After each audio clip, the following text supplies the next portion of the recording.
Back to Campbell's March Madness. Excited to be here joining you with it live at Leeds Arena, where we actually had fans sleeping at the arena last night in anticipation for the only March Madness in the country, right? Very excited to get going. I got Neal Campbell actually joining me remote. Go ahead, Neal.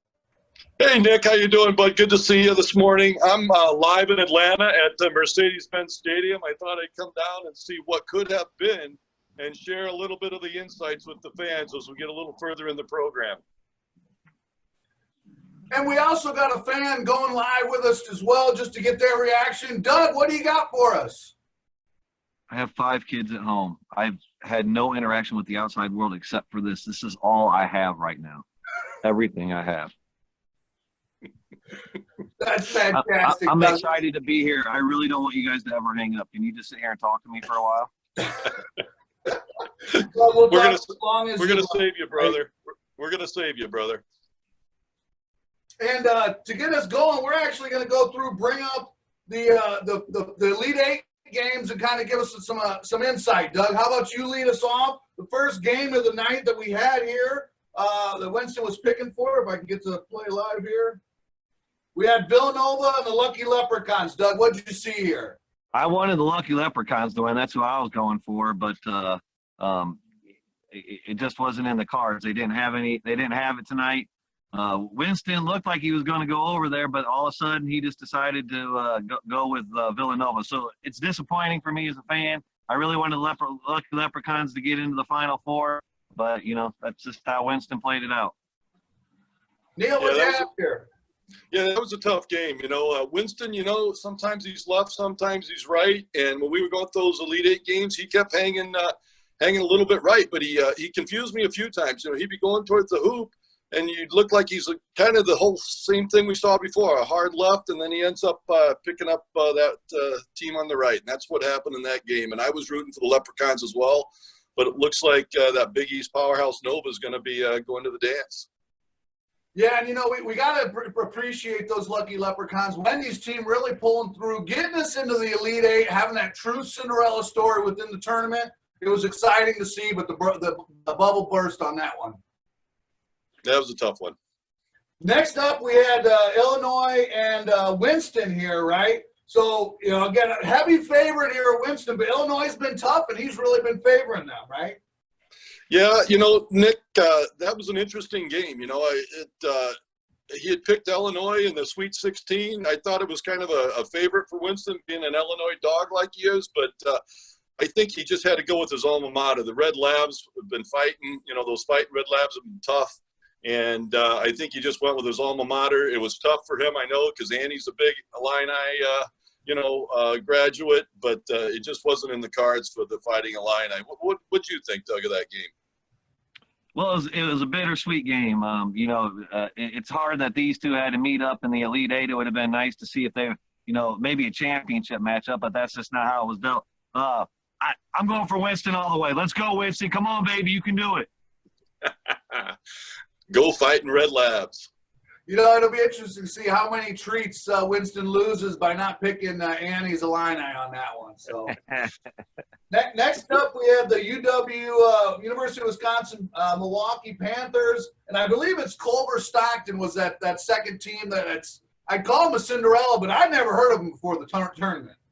Yeah, it's a small school I think it's in Missouri, right across the border from Quincy College. That's where Sally Cunningham went to school, and they've been hanging tough the whole tournament. Doug, what'd you see on this one? Well, we're pretty so this is the team that beat St. Phil's in the first round. So we don't, in our family, we don't like this team at all. So I did not want to see them win, but they just keep on pulling it out. So I'm a hater of Culver Stockton, but they just keep on winning and winning. Yeah, they are definitely a Cinderella team, but nobody really wants them in their Cinderella story. That's the problem. Yeah, and the Final Four, that's how it happens. They've proven themselves over and over again in this tournament, and here they are sitting in the Final Four.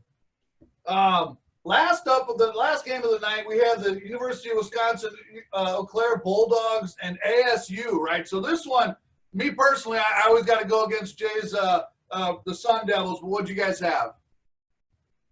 Go ahead, Doug. I've got some comments, but we'll let you lead this one off. I'm pretty sure Jay has trained Winston when we weren't watching to automatically pick ASU because that team sucks. There's no reason they should be in this, and they just keep on winning. So I don't know what Jay did to Winston to make him to bribe him, but it's working and they're pulling it off. You know, I feel the same way. I'm just surprised that Winston's been going after a school as mindless as ASU. But there's definitely been something going on in the background that we don't know about. You know, I did find a note written in some very odd scratch that said, please read to Winston. And it was something about, hey, if you don't pick ASU, I'm going to be bringing some of that coronavirus from Korea over here and taking care of you. And then it said, P.S., we eat dogs. The truth comes out. Takes the Final Four and that Final Four in order to have it come out. That's what we got from Neal. I like it. Yeah, I just didn't realize there was that kind of fan base out there. But, you know, it's a pretty treacherous thing when you start threatening a beautiful dog like Winston. Yeah, it's a tough loss, but that does, get to us to our Final Four there. Let's talk a little bit about the leaderboard here, if I can get it to pop up on the screen here.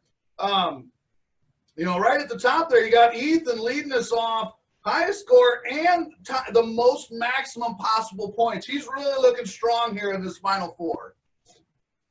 Yeah, I was doing a little bit of analysis on the leaderboard. Let me tell you a couple things I saw throughout the tournament. And I call them fair weather fans.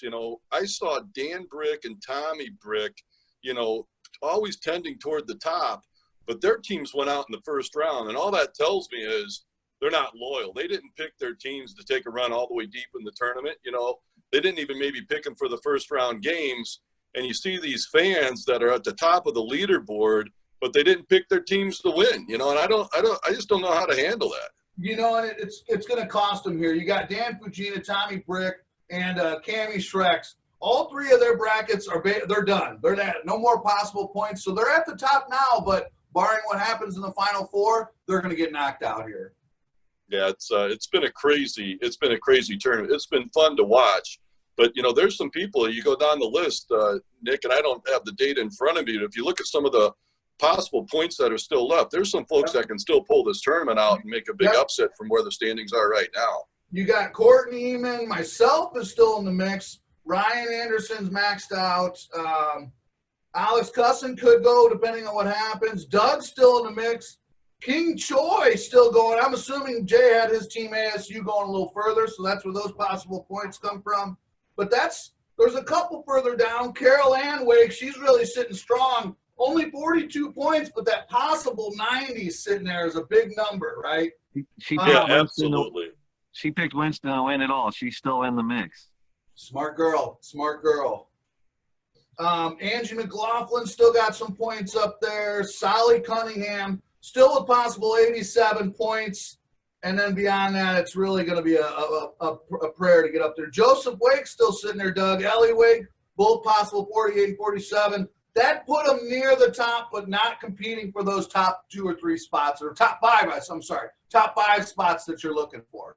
Right, and those are the money rounds, right? The top 5 spots. That's where they're going to have to pay out, and somebody's going to take that toilet paper prize, and that might be worth more than all the other prizes put together. The way this thing's going. Yep, totally agree. And just looking at the Final Four, let's talk about them again. You got Villanova out of the East going against the Winston Fighting Red Labs in the West. What do you guys see with that one coming out of there? Well, I think you can't underestimate the power of the Red Labs. You got Winston and his alma mater going up a Big East, Big East powerhouse. But I'm going with the Red Labs to make it to the championship game on Monday night. Doug, what do you got? We're believers. We're Red Labs all the way. Let's go, Winston. I am too, but Villanova's been a powerhouse, especially in these tournaments recently. They really have proven time and time again. And here they are in March Madness sitting in the Final Four. Who knew they would have been able to keep going like this, but they're one of the big teams that are still in it. So be curious to see. Over to the South and Midwest regions, we got the Culver-Stockton Wildcats. Total surprise, like we mentioned, and the ASU Sun Devils. What do you guys got over here, Doug? Go ahead. Well, like I said, they beat St. Phil's in the first round, so we're not holding on to much here with being in quarantine. And the fact that they knocked us out in the first round, I can't stand them. I hope they go down. Yeah, it's an interesting Cinderella team, but I think their luck's run out. I don't think we're going to see them in that championship game. I think they're going to finally meet their maker. Yeah, I have to agree with you. I got to take the ASU Sun Devils out of here as much as I like to hate on Jay. But it will be interesting. Doug, I'm actually curious. Are you going to root for ASU here, going always against Jay, or are you going to root against the Culver or for the Culver Stockton team that knocked you guys out? Well, here's the thing, Nick. The enemy of my enemy is my friend, so I gotta support ASU in this situation. All right, who do you guys got winning it all? Coming out, as you guys mentioned, a couple teams that come in there, ASU, maybe in Winston's University Fighting Red Labs. Who do you got taking it all? Well, I'm going with the Red Labs. I think they're powerful.